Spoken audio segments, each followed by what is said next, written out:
Greetings to everyone tuning in. We're delighted to bring you a philosophical interview and discussion today, exploring a range of topics centered on feminism and feminist theory. My name is José Xerez, and I'm a PhD student in philosophy at the University of Porto, a role I share with my colleague Rafael Padilha, who is also here with us. Hello.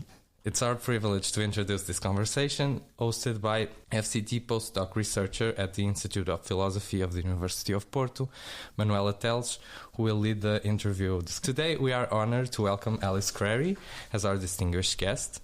This interview is a part of the research project Women and Women in Philosophy, an open concept and an hidden inheritance. Manuela is the principal investigator in this project, joined by Alexandra Abranches, Sofia Miguens and Joana Rego, and this is a short-duration project financed by the Institute of Philosophy and FCT. This project addresses two key dimensions of contemporary feminist philosophy.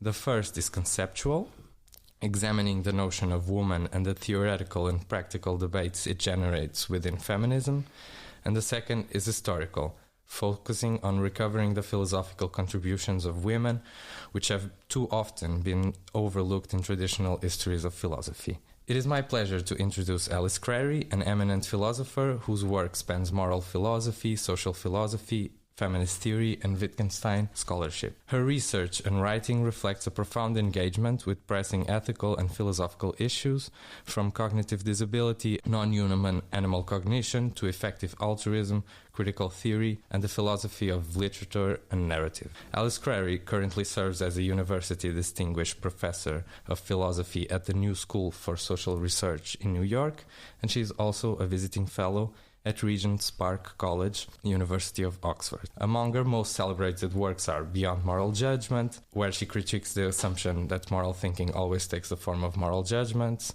Inside Ethics, On the Demands of Moral Thought, a groundbreaking exploration of moral thought about human and animals, Animal Crisis, a new critical theory, co-author with Laurie Gruen, which delves into the ethical challenges surrounding non-human animals, and The Good It Promised, The Harm It Does, critical essays on effective altruism, most recently, a recent volume bringing together diverse voices to examine grassroots movements and community organizing. She is also a prominent scholar of Wittgenstein and has co-edited The New Wittgenstein with Rupert Red and edited Wittgenstein and the Moral Life essays in honor of Cora Diamond.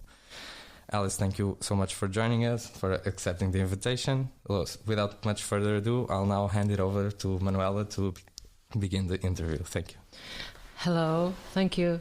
Thank you so much, José and Rafael, for organizing this podcast with us. I'm very, very happy to be here. Thank you to Alice for being here and participating in this project. As José mentioned, the main goal of the project is to address different perspectives on the concept of woman and by women philosophers from the past, and from here to explore feminist thought and action. One of the perspectives that I would like this project to focus on is the several Wittgensteinian approaches to the concept woman and to feminist philosophy that have been put forward recently. I would like to start, and I hope to finish here in this Wittgensteinian approach. So, Alice, I will start the conversation here. From the beginning of the millennium, as far as I know, please correct me if I say something that is not true about your past. So in the beginning of the millennium, from then since, you have been developing a number of criticisms to feminist epistemology and, as you put it yourself, analytic feminism, from a particular interpretation of Wittgenstein on nonsense concepts or objectivity. And this particular interpretation is often called, thanks to you and Rupert Reed, if I'm not wrong, New Wittgensteinianism, and includes Wittgenstein interpreters such as Stanley Cavell, Hilary Putnam, Cora Diamond, John McDowell.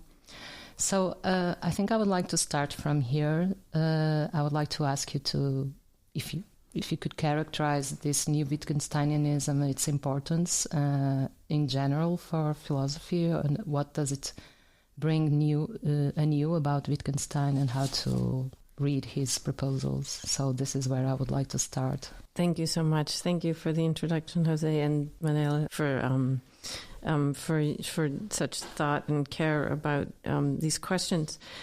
I'm gonna take a slightly long running start on your first question, because a couple of things. One is that you present me, and you're absolutely right that I am a critic of some work in feminist epistemology, but I think I wouldn't like to have that description entirely, because I think of myself as a feminist epistemologist, and I think one of the most important things we do working in the area is not so much try to stand out, but claim the politically most powerful insights that we find in the field and forge bonds of solidarity with others. So it is definitely true that I'm a critic of things that I think are politically unhelpful. But I just wanted to add that to start with. And here's a sort of funny thing, which is it is true that I'm published as someone criticizing a trend in what I call, but in scare quotes, analytic feminism, because one thing to bear in mind is identify as an analytic philosopher myself, which would make me an analytic feminist. So and in the mode in which I wrote those things, I was capturing a strand of feminist thought that was well developed in mainstream analytic philosophy, but wouldn't allow it to take up the entire space that we would call analytic feminism. But those are sort of side points to get us started. So let me talk a little bit about the new Wittgenstein, which was really your question. It's true that when I was a young philosopher in training, I worked with a cluster of philosophers, Hilary Putnam, Stanley Cavell, Cora Diamond, and a little bit later John McDowell, who were deeply influenced by Wittgenstein, and they're all important to me in different ways. And they're also very different thinkers in some ways, but there are some fundamental things they have in common that I think in their own ways they represent as inheritances from Wittgenstein's thought. In some cases, they're also getting them from other places. But one way to characterize what this Wittgenstein is, and here I'm focusing, the new Wittgenstein is a word for thinking about both the Tractatus, Wittgenstein's early writings, and then writings he did after 1930. But for the moment, I'm mostly characterizing the case of the Tractatus is a little more complicated, and I'm mostly focusing on what I would say they're getting from writings that Wittgenstein did primarily after 1930. What you could characterize it by saying something like that they read Wittgenstein as a severe critic of an image of what the world is like and what's involved in knowing it, which has a huge grip on our philosophical traditions and also on our culture. And that hour needs a little bit of context. It's like the hour of, or the we of advanced industrial society. So it doesn't necessarily mean everyone, but people who are brought up in and have come to adopt the practices and modes of thought and roots of feelings of this culture. And they see Wittgenstein as someone who is very, very strongly at odds with this picture. So on the one hand, you have a picture of the world, which this is the dominant picture that the things that there really are in the world can be understood apart from any reference to our responses, our subjective responses to them, and that knowing the world then is something like stepping back as far as we can from our responses and letting the world impress itself on us. It's a picture that in different ways could be said to be inherited from classic empiricism. And what they read Wittgenstein as doing is contesting that picture in different ways, inviting us to see that our natural responses and reactions are internal to capacities we have as thinkers and speakers, and that this fact about what it is to be a thinker and speaker doesn't undercut the authority of thought and language. So you get a very interesting picture of who Wittgenstein is coming out of their writings. When I was a young scholar, so I was in graduate school when I organized this, with Rupert Reed, I organized this collection. I thought it was just fascinating, especially in light of the fact that most people who are reading Wittgenstein don't see this about him. Yeah, I was very interested in hearing you about this, because one of the characteristics of new Wittgensteinianism is that it presents not only kind of a new way of thinking philosophy itself, but also a new way of thinking about Wittgenstein and his own projects. And even his writings. I'm thinking about the Cora Diamond's idea of the realistic spirit, because I don't know if you agree. I don't want this is not in the plan, but just thinking about it. There is some new way of seeing, of looking at what the world is and how we should, not only about let's say the modern humans, post-industrial or industrial, I don't know, but also how at least as I read new Wittgensteinianism, I think that there is this new way of thinking of the world as itself containing some thought, some like the barrier movement against empiricism kind of cuts the barrier between us and the world, like this way of seeing the world as something that is out there, and that then we are getting there if we are able to think in this special way. And I think I would like to connect this with your proposal, now bringing us back to feminism, your proposal of this wider understanding of objectivity, or of this understanding of a wider objectivity that is already in Wittgenstein. I was curious to understand if you connect, if you explicitly or work this notion out of this new Wittgensteinianism, or if it's just a coincidence that it... Because as far as I understand, a wider objectivity includes not only... it's not like pure objectivity or this neutral approach or neutral point of view, but it also accepts some subjectivities. And okay, so not to get lost here, I would like to ask you this, considering standpoint theories, how much we could connect, how much in your own thought new Wittgensteinianism and your own idea of a wider objectivity connects to the standpoint theories that I understood you were interested in, at least when you started working on. Thank Sorry, you very this much. was kind of a huge question. There were so many questions there. Yeah. I'll start by talking about objectivity, and then you can push me towards feminist thought. There are definitely connections and connections with the idea of standpoint, but none of them are simple, and even the idea of objectivity is really complicated by itself. So one thing is that there's the word objectivity, and it's not a technical term in Wittgenstein. And so on the one hand, it's right that I'm getting some of my thoughts about how to think and talk about what I am placing under the heading of objectivity from Wittgenstein. And it's also true that that's not a sort of strict interpretation. It's my telling a story that I think I can associate with the term objectivity. So in any case, anybody who writes and thinks about objectivity, which I have probably too much, is going to be aware that this word is one that comes down to us roughly from the 18th century, from Kant and from Baumgarten. And suddenly we have a meaning of objectivity, which the word and its cognates in various European languages didn't have before, which is that of things in the world and engagement with them, so a sort of world-directedness.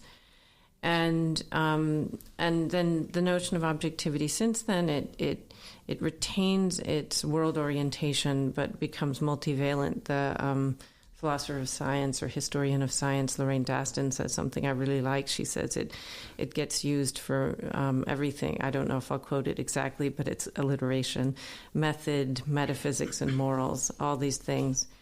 I have tended to use when I write about objectivity, I've used it in a more metaphysical, or at least primarily metaphysical sense.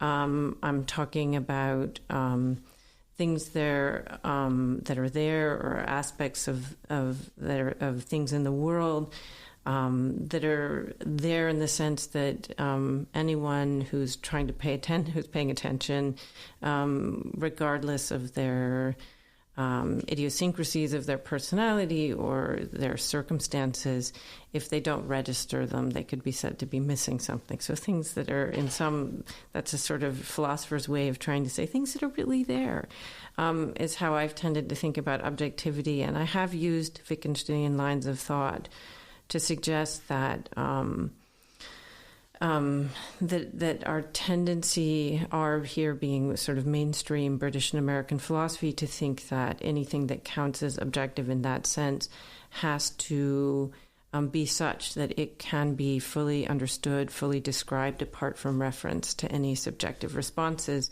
that actually we don't have good arguments for that.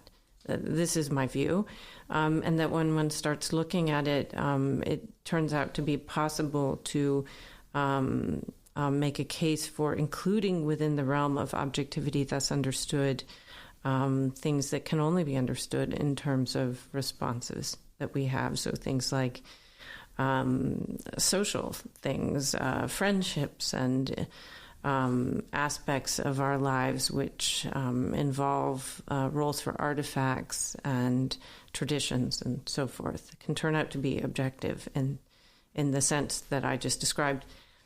And then, having said all of that, I became interested more recently as I became more political, especially over the last 15 years, that a lot of people I worked with were, and I have to add this because it's part of what happened to my use of this term, is that some people I work with are simply offended by the term objectivity. And that is because they use it in a way that makes it irrevocably connected to the idea that of a world that comes into view. To be objective is to be to adopt a kind of abstract or God's eye point of view. And so I started writing about objectivity's politics and admitting that the issues that interest me are really not about the word. They're about how we understand the relationship between, or how we understand what it is to get our minds around the world. And so I started to say, I understand that there's this kind of dialectic in political discussions in the 20th and early 21st centuries that identifies claims to objectivity often as tools of oppression. Mm-hmm. They're often attempts to represent as unquestionable dominant points of view that suppress the points of view of marginalized people, and can be used in ways that are violent and really harmful.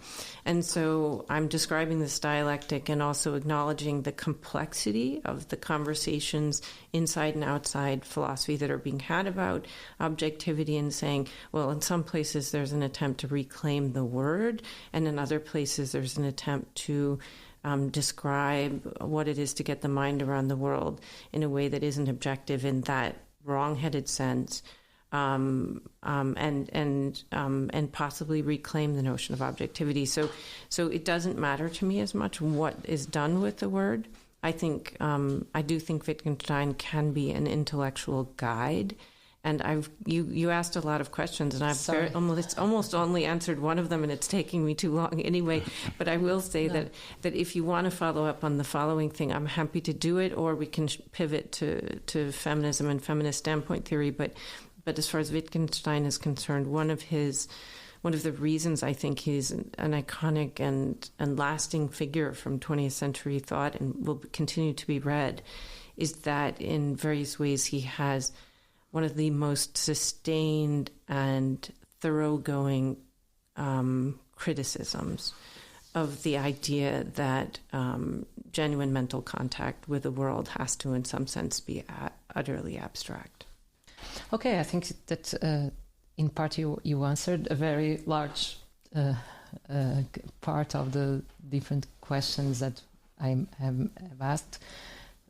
Maybe you could now connect this, what you were just saying, with this idea that maybe standpoint theories were this reaction to this dominant reading of objectivity. Of course, I would like to understand better where not, of course, the word is not the important thing here, but I would like to understand better how you position yourself now about this notion of wider objectivity, because as far as I understood this, your first, as far as I understood your ideas in these papers that I read from the beginning of the millennium, you somehow wanted to keep some of the ideas connected to objectivity, but you also wanted to integrate these perspectives coming from social groups or traditions or these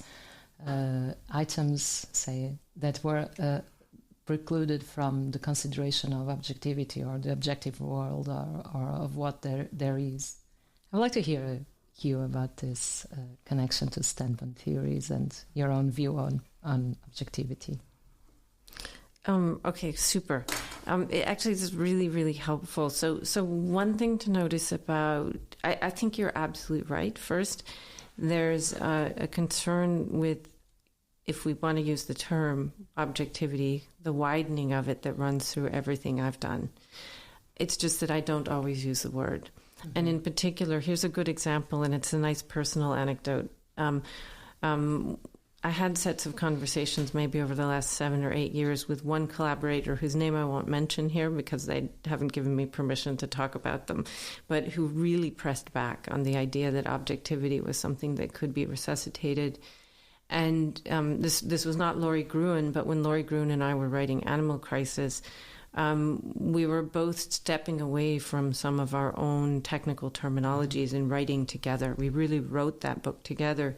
And one of the words we weren't going to use is objectivity, which does not to say that you can't find sort of woven throughout the theoretical narrative of that book the idea of what I would call wider objectivity. So it's for me, very important to distinguish between the ideas and the word. Mm-hmm. So when we turn to feminist standpoint theory, it's really complicated, partly because the history of sort of enthusiasm for feminist standpoint theory, maybe in the 1960s and 1970s, and then a series of criticisms of it, which are important.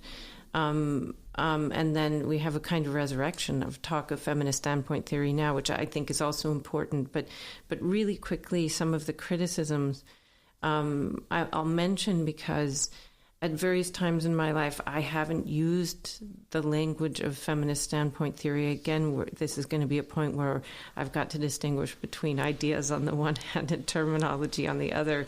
And I wouldn't have used the term because I wanted to be sensitive to people who are criticizing it, seeing confused interpretations of it as written into what it is. But roughly speaking, you have an idea which you could associate with various strains of early 20th century inheritance of Marx. That is actually the way they come into feminist theory, the idea that the standpoint of the oppressed is in some sense epistemologically privileged. And I'll come back to that. I think there's something to it, but a lot needs to be said to capture what's correct about that thought. One of the early criticisms of feminists' appropriation of this thought, so you're saying, well, women are oppressed as a class, and there's something epistemologically privileged about their standpoint, is that there's written into that the idea that there's something essentially woman, there's an essentially woman's standpoint. I think that is a confused idea, and it's not just confused, it's often... people who are criticizing it, feminist thinkers who are criticizing it, were often criticizing a sort of damaging elite set of assumptions, something like I might have said in connection when I was just saying, like, claims to objectivity can be ideological in a really damaging way. Well, claims to a sort of single standpoint for women can be damaging in a similar way. The idea was that when this move was made, it was often made by elite, relatively privileged white women, and so in a way that created ideological disguise that covered up the experience of women whose experience included the overlapping effects of all sorts of different modes of oppression. So there's that if we're going to talk about standpoint, we have to be very clear that that's not what we're talking about. And then there's also something that early feminist standpoint theorists also got criticized for, which was suggesting that somehow the standpoint of the oppressed was essentially self-validating, as though simply being oppressed gave you insight into the social world. And the reason it may be the case that this is a slightly subtler idea, but if we think of sexist practice and beliefs as forms of ideology, there's no reason to think that people who are harmed by ideologies are somehow not vulnerable to them, where our thought is often very ideologically distorted even when we're hurt by the very ideologies that we have imbibed that inform our own thought and practice. So I think there's a great new conversation about feminist standpoint theory that is not essentialist, that is, and to use language that's often used today, intersectional. It's talking about overlapping modes of oppression that are part of the social positionality that different people identified as women are occupying or made to occupy, but that also treats standpoint not as something that one has in virtue of being oppressed, but is something that's achieved. So that the idea is ideologies have an effect on all of us, but and in some ways I think classic consciousness raising is the greatest place to look for some of these thoughts, that one of the reasons to think of a kind of people who are oppressed as having a kind of epistemological advantage is because they may find in their own experience contradictions with dominant ideology. So, if you're a young woman and you're told, even today, it may sound old-fashioned, but it still happens, the successful life for you will be to marry a man who blah, blah, blah, and have so many children and blah, blah, blah, and things happen in your life and you imagine I'm supposed to be happy, and you think I'm not happy, or I'm treated in certain ways that are that dominant culture, doors are open for me literally, and yet I wash a lot of dirty clothes at night, and it's the contradictions opened up by the sort of pressure of your own experience against what you've been told you should feel, that opens up a space for you to reflect. And I mentioned early consciousness raising groups because that's basically what they were, trying to take moments in which women couldn't quite make sense of how they were responding to things in their own lives that the culture didn't seem to give them the resources to make sense of, and saying, let's talk about this together, and finding new categories and finding in that way liberation from dominant ideologies. So I think the idea of feminist standpoint theory is really, really complicated, and I also think it's really important. But the term always needs to be disambiguated. Yeah, now you were talking about the having experiences that you cannot find the words to express, or even to find the words to put your experience together with your thought and other systems of beliefs or whatever. But you were reminding me, of course, of Miranda Fricker, and I know that you were, at least in times, you were a critic of her notion of epistemic injustice. But I mean, I know that you are not against the project itself. So because you were just saying, because of the importance of providing this perspective from the ones oppressed. So maybe you would like to comment on what do you think that could be different in Miranda Fricker's proposal? Mm-hmm.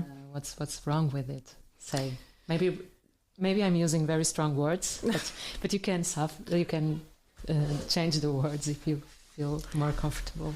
Totally fine. In 2018, I wrote a paper that's called, and I think this is what you were referring to before that I flagged. Yeah. It's called "The Methodological is Political: What's the Matter with," and here it is in scare quotes, analytic feminism. And again, I wrote it as an analytic feminist, but of a sort of heretical kind, I suppose. I think the right way to approach. So I admire Miranda Fricker as an individual, and I admire her scholarship.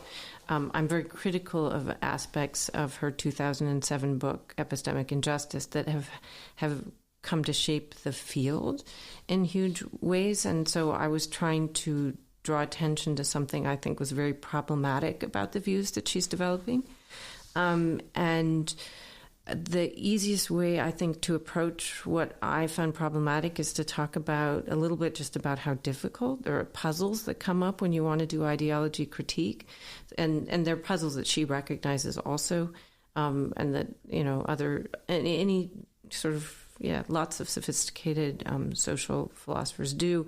You have ideologies, so webs of beliefs and practices. And you can say they're webs of beliefs and practices of elite groups. And one of the things about ideology is they are capable of, in some sense, shaping the social world in ways that make them, in some sense, true. People are then indoctrinated. You're invited to see some people as more important than others, some vocations as more important than others.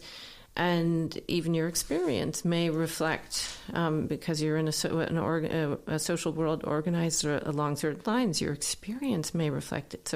So here you have ideologies that somehow have a way of making themselves true. How do you go about criticizing that? Well, anybody who's doing ideology critique is going to realize you can't just write a plain argument. It's not just a matter of thinking something different. You've got to intervene and shape the way people respond, the way they, what they see is important. So there's this moment of intervening with material heft, something like that. And Miranda Fricker understands that. But what you get, and it's not just Miranda Fricker, it's a slightly bigger movement I've started to write about within the burgeoning analytic field of social philosophy. Social philosophy is, it's not terribly old, but it's over a century old. But it's in analytic philosophy, it's relatively new as an important subdiscipline. And what you get in Miranda Fricker and some other analytic social philosophers is the idea that what you're trying to do is clear up ideological distortions so that you can recover, as it were, an undistorted mode of discourse, where that means one that is not subject to power structures, doesn't have perspectival dimensions to it, is in something like an untrammeled, clear, neutral space. And actually, one of the other thinker I've criticized along these lines is Jason Stanley, and his view is actually somewhat complicated. So sometimes showing that the social philosophers I want to talk to fit in the target space that I'm aiming for is a bit difficult, because Jason Stanley realizes and writes insightfully about the way in which all discourse is, all the words that we inherit, everything we say. We inherit words that have a history, so they have cultural perspectives written into them. And yet, at the end of the day, he has some pretty traditional empiricist ideas about what it is to get our minds around the world. And his idea is that even though language and discourse are always shaped by perspectives of various kinds, they're nonetheless regulated by neutral epistemic ideals. Okay, so it's complicated. In any case, the reason I was criticizing Miranda Fricker along these lines is because I think we don't have an account of what the work that's done by oppressed people, by, in this case, we can talk about women who are struggling for more liberating view of their social circumstances and more powerful voices. That part of what's going on is an attempt to reshape the way certain experiences have been attributed importance, and it's not a neutral activity. What you're trying to do is say, actually, this needs to be, this gesture that someone's making at me needs to be looked at as hostile or threatening, even though our society invites us to see it as benign or even flattering. That's what this work looks like. And there's a danger of treating a kind of analytic feminism as its own elite ideology.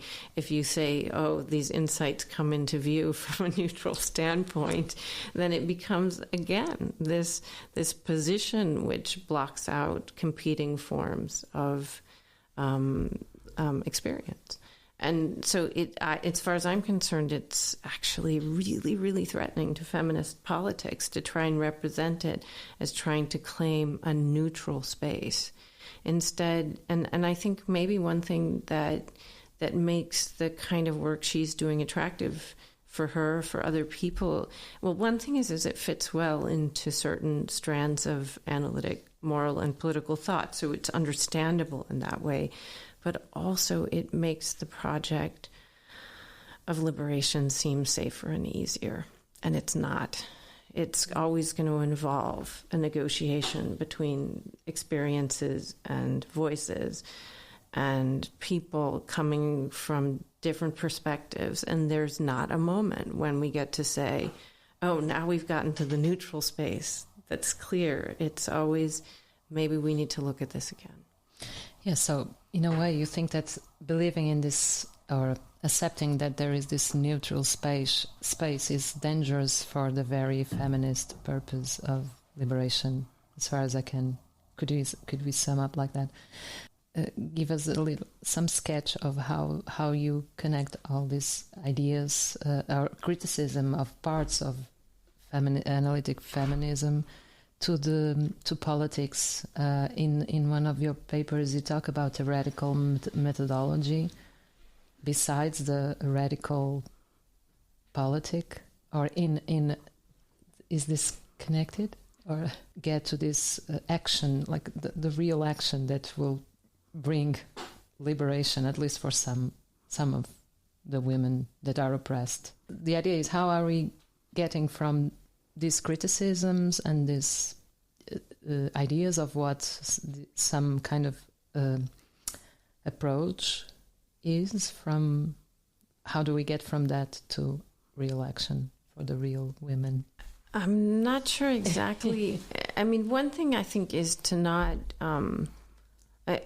I think philosophy can be powerful, but not to give it too much credit. It's not as if political action is always waiting for a theorist to lay down how we proceed. It much more often happens the other way around. So one way to capture what I was saying about Miranda Fricker's work, she ends her book by talking about some of the settings in which groups of women first came up with the idea of sexual harassment. That is one of her cases. And she's describing she's laying claim. She's presenting herself as having told a story that allows us to understand how this happened, and she describes kind of like a eureka moment. These terms seem to fit, but there isn't much of a description of what it would be to say, oh, these experiences that the women in question, and there's some central figures, Carmita Wood, people who are involved in these conversations, but if you actually, there's huge literatures of these topics, but if we look at what did you have to think harassment was the right word for things that were happening to you at work, you're basically saying, oh, here's a concept that's been used, for instance, in connection with police treatment of non-white and particularly black people in Britain and the U.S.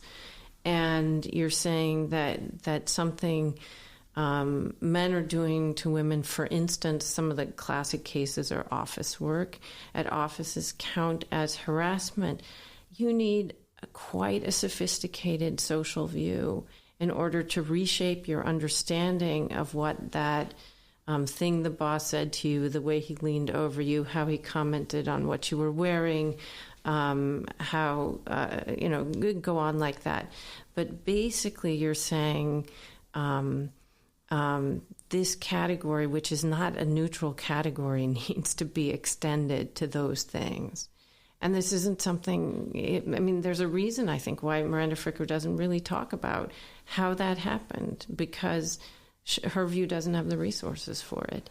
It's not just, we feel like this helps us understand ourselves. It helps us understand ourselves because we've actually, Iris Murdoch, I'll use Iris Murdoch here for a moment, because she has this idea that we tend to think meaning in this case, British moral philosophy of the 20th century, think of the world to which moral thinking is responsible as flat.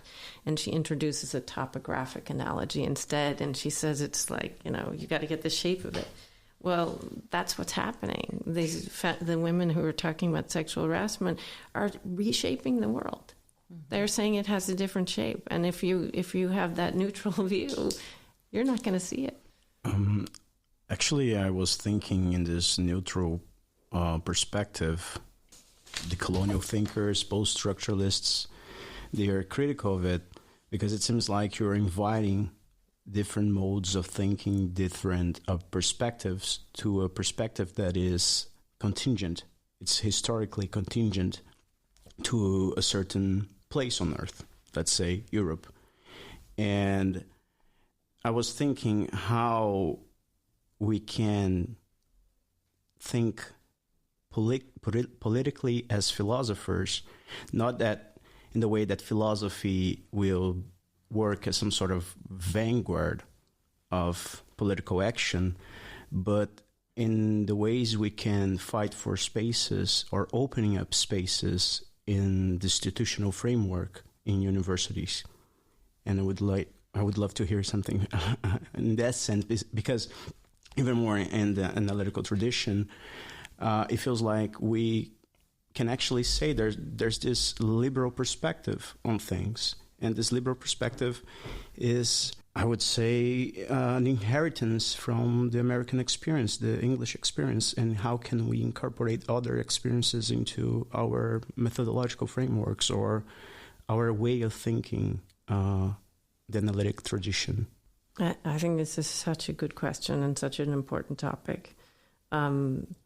And one of the things that interests me, I can't talk about it as something that has happened in my work, but it's something I'm starting to work on, is telling the story. It's not far enough back, obviously, but there was this moment in the mid-20th century when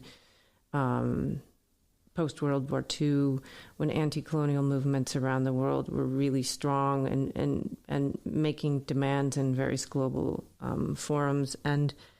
And then you have this birth of British and American liberal political philosophy, which we associate with John Rawls, but or many people do, but but also involved things like utilitarianism, going global and telling a story about how it's possible within its own terms to care about the global poor. And I when I think about a comment like the one you made, I think about, I want to go back to that moment, at least as an intellectual, a philosopher who's also an intellectual historian, and think what was wrong with the turn that these institutions made, and what should they have done. And one thing I think is that in an important sense, both sets of theories, so there's too much to be said about both of them, the utilitarian and the sort of Kantian liberal, for the purposes of this podcast. But one thing that's characteristic of both is they involve conceptions of reason such that the moves we legitimately make as thinkers don't need to embed historical perspectives. And I think we need a long discussion about the relationship between history and reason, and how many historical perspectives are required to understand the things that we need to see in our world. And I'm jumping topics a little bit from any script any of you has given me in your questions, but I think in the age of climate change, this is particularly true because we're starting to talk, if we're following conversations about climate justice, we're starting to talk about injustices, which are sedimented layers of injustice over centuries, so that we can't even understand what the topic is unless we can think about what's happening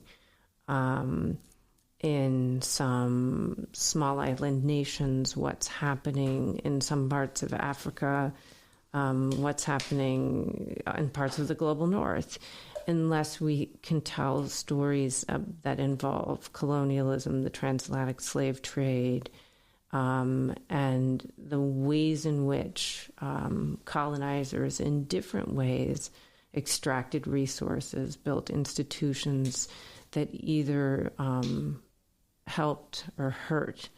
It helped if they were intending to settle long term, and hurt if they weren't intending to, in ways that had multi-generational effects, the societies in question, leading to what we could now call increased vulnerability to climate impacts. And then we have the next layer of injustice, which is in the process then enriching themselves and eventually industrializing in ways that made these wealthier countries and companies associated with the biggest world emitters of greenhouse gases, which are then sources of extreme weather events which cause climate impacts. And how are we going to use ahistorical theories of justice to think about this problem? This is not, it cannot be a simple one-size-fits-all trans-historical theory. So it's such an important topic. Okay, so maybe we can relate it to that. I would like to go now to the animal studies subject. So how would you connect that, what you were just saying about injustice, and how do you connect that to what you have been defending on about animal injustice? And I think I would like to ask you to answer this, considering utilitarianist ethics. I would like to understand the way you put forward proposals on animal ethics, considering this big difference between the very notion of ethics that comes from new Wittgensteinianism and utilitarian. Yeah. At the moment, I'm lost on the script, but this is something that I would love to hear you about. Let's see. So let me try and go at this in a helpful way. I'm going to refer partly to the book that Jose mentioned in the introduction, Animal Crisis, which I wrote with Glory Gruen. Came out in, I'm going to get the year wrong, 2012 22 or 23, 2022, I think. Yeah, I think it's 22. And there, what we were, one of the, there are lots of things going on in that book, but one of the things that's going on is we're looking at what in philosophy departments, in a lot of parts of the world, in what you could call the Anglosphere, I suppose, animal ethics is a discipline into itself, which hasn't been connected to traditions of critical social thought that might, if you think about the conversation I just had with Raphael, that might have been interested in, might have taken an interest in questions about, what is critique, and how do we need, the immanent perspectives of, and historically informed immanent perspectives of the society in order to do it. And we were trying to bring animal ethics to renew it by bringing it together with such traditions. Ecofeminism is one tradition we were drawing on. Certainly we have in the background some ideas from especially the first generation of Frankfurt School critical theory. But how is this different from utilitarian ethics? Well, it is true that one of the dominant voices within animal ethics is utilitarian. It's focused on animal suffering, which sounds like a good thing. It is a good thing. But it's recommending interventions in terms of how much they either diminish suffering or cause pleasure, but it's mostly diminishing suffering given the way human beings are treating animals in the world. And what you wind up with is a lack of attention to social institutions and mechanisms which relentlessly repeat the cruel and horrific treatment of animals in lieu of something like, I'm going to give an example, it's the easiest example to give. Say you see that industrial animal agriculture on the land, say with chickens, is causing chickens to grow up, have extremely short lives because they're bioengineered so that they grow really quickly. Because they're bioengineered that way, they sustain many injuries. They're crammed together and have lights on all the time, so that also increases their growth. They have various social behaviors when they're crammed together, so they hurt each other. They're often debeaked. So there is incredible suffering connected with this way of raising chickens. And what you get on the part of utilitarian animal advocates, and I mean this like often with the very best intentions, is partnerships with meat companies where you're trying to encourage larger cages. You want to diminish the suffering. You want to make it possible for there to be a world in which animals aren't suffering that much. Fine. But what are the real world effects of this? Sometimes you may pass legislation to make bigger cages. And usually when something like that happens, it becomes part of the way that meat companies advertise their own welfare credentials in order to not just continue, but to make even greater profit in terms of what they're doing. So now they're doing humane chicken farming or humane egg cultivation, so they could even maybe sell it for more. And they're using this as a way to expand their business. There's nothing here, so you're not, that there's a danger that what you're doing is perpetuating a set of institutions which are manufacturing animal life simply to destroy it, and not changing a world in which animal industrial agriculture plays this terrible role that it does in our world today. That was a little bit too out of context, and if for a listener who isn't familiar with sort of thinking about factory farming, more needs to be said. But okay, so you, in your answer, you focus on utilitarian ethics. So how do you when we speak about animal studies, we are avoiding the term animal ethics.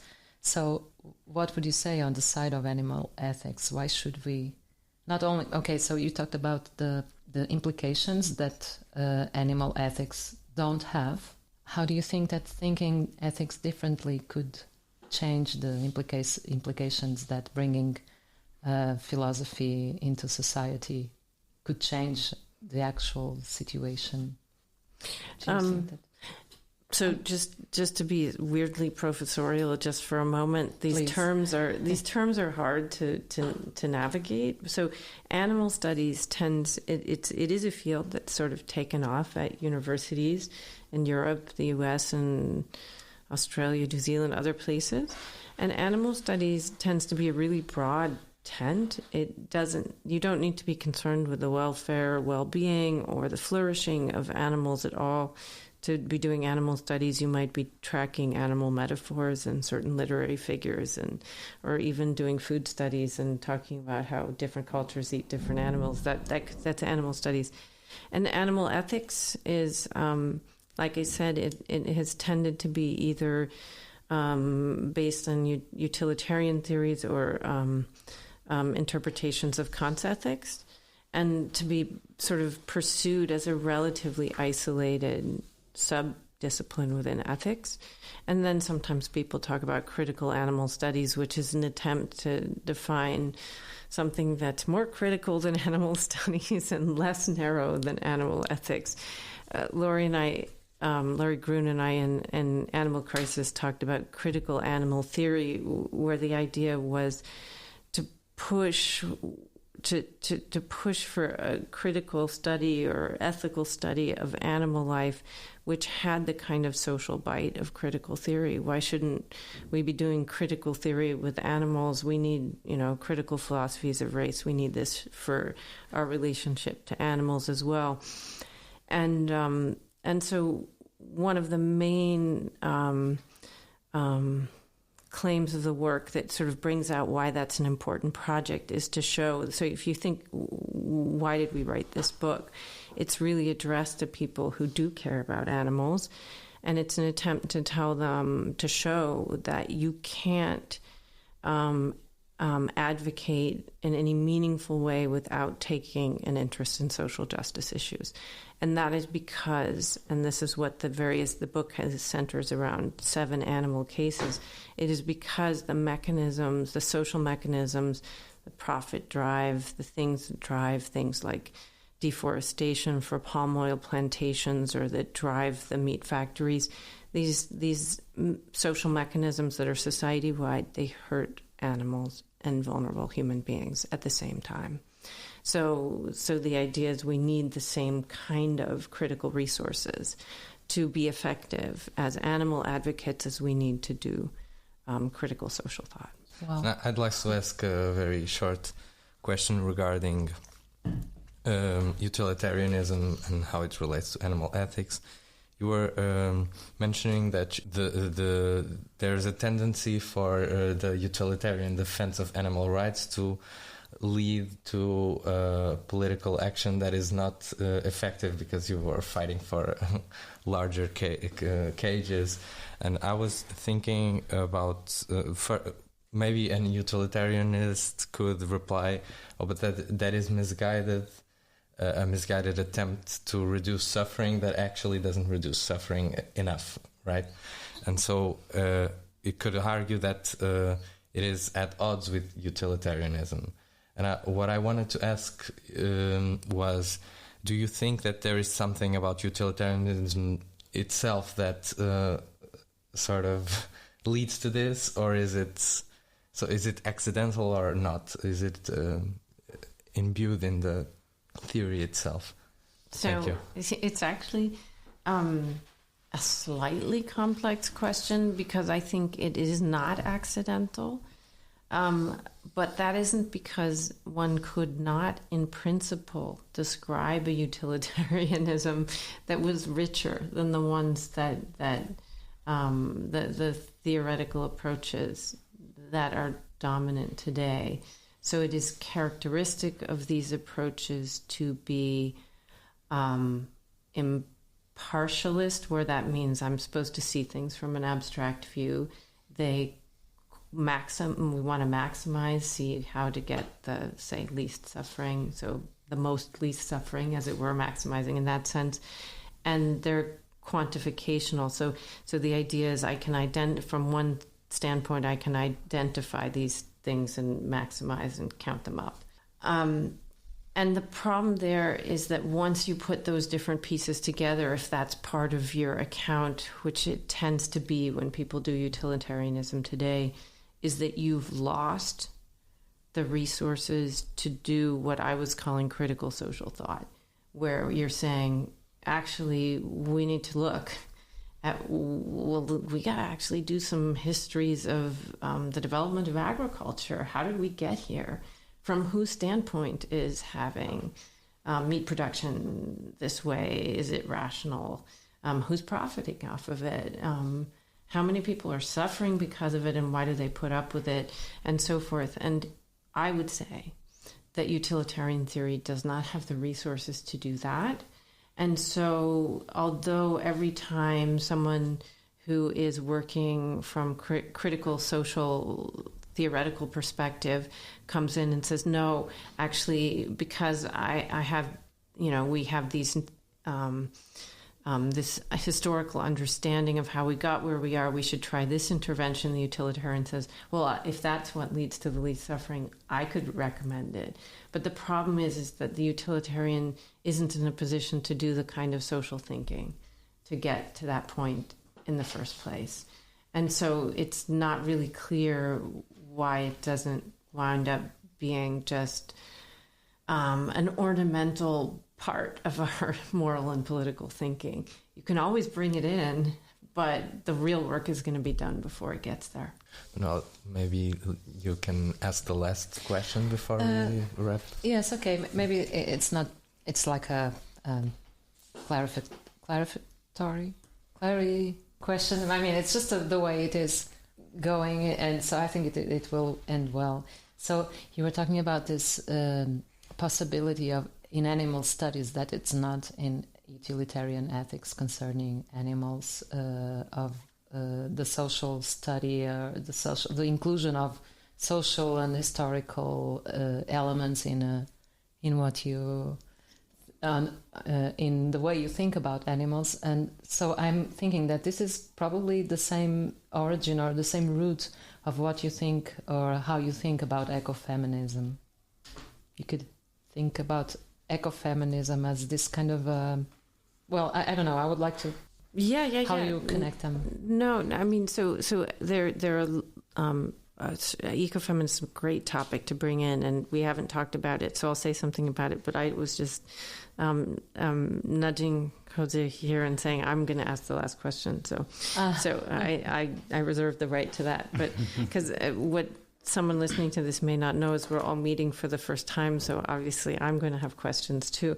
But when I started to work on ecofeminism a number of years ago, it took me a long time to get into it. And Animal Crisis, for anyone who's interested, this book I wrote with Laurie Gruen is a work of ecofeminism. But I had my own way of sort of understanding what was important about the tradition, and I used to say it has, and I still would say it has, historical, social theoretical, and critical dimension to it. So it is importantly a historical study. And there are people like Carolyn Merchant, who we may primarily think of as historians, who are going back and saying, what is this transition and how nature is thought of, and what are its effects on the way society is organized and the role of women, starting in the 16th and 17th centuries. That's what her great 1980 book, The Death of Nature, is about. Honestly, she wrote an even better book in 1989, which is, I would recommend. But then we have structural or Marxist ecofeminists.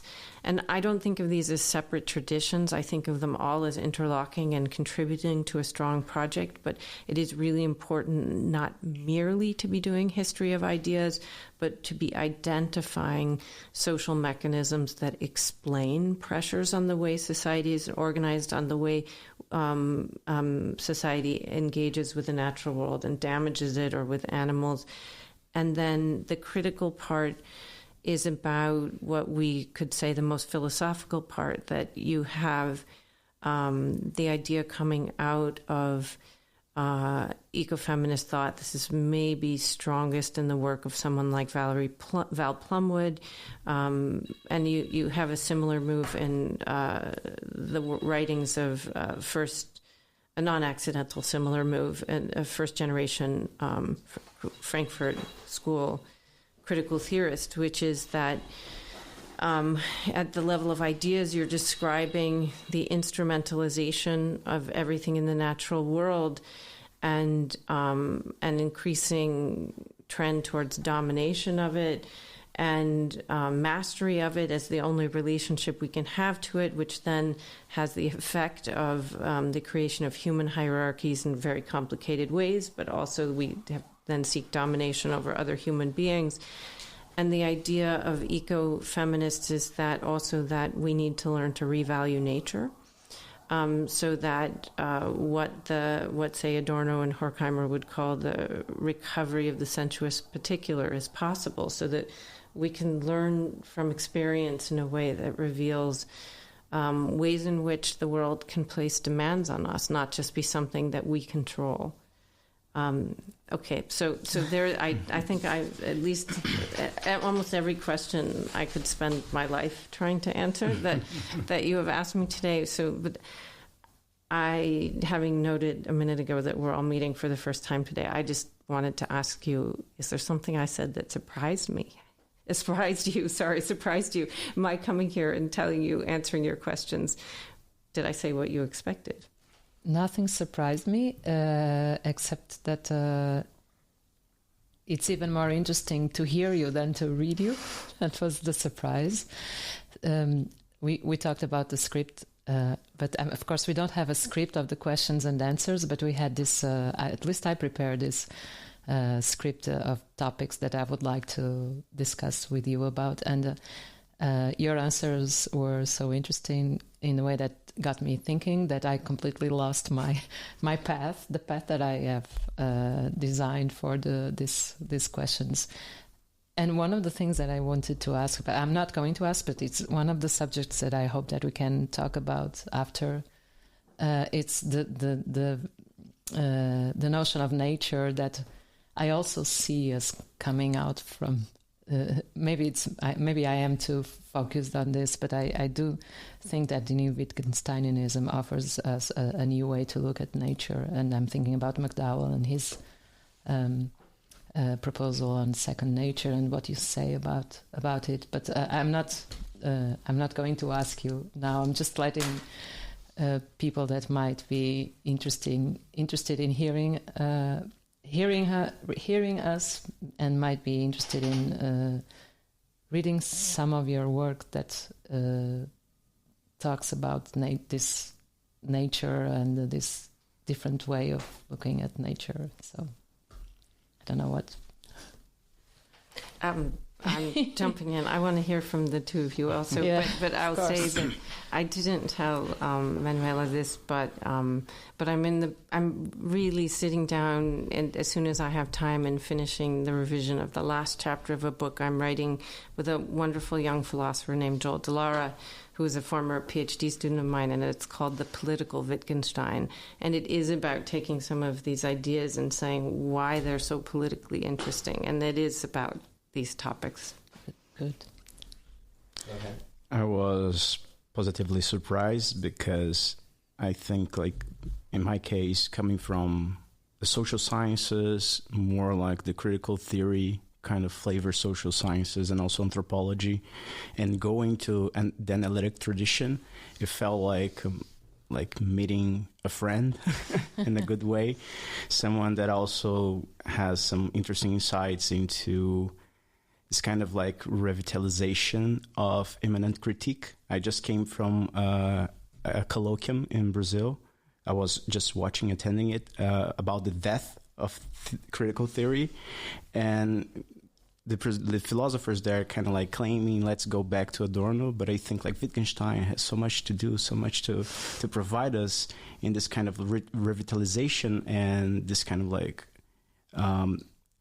procedure of enlightening the structures of oppression, the goal of thinking subjectivity in the 21st century.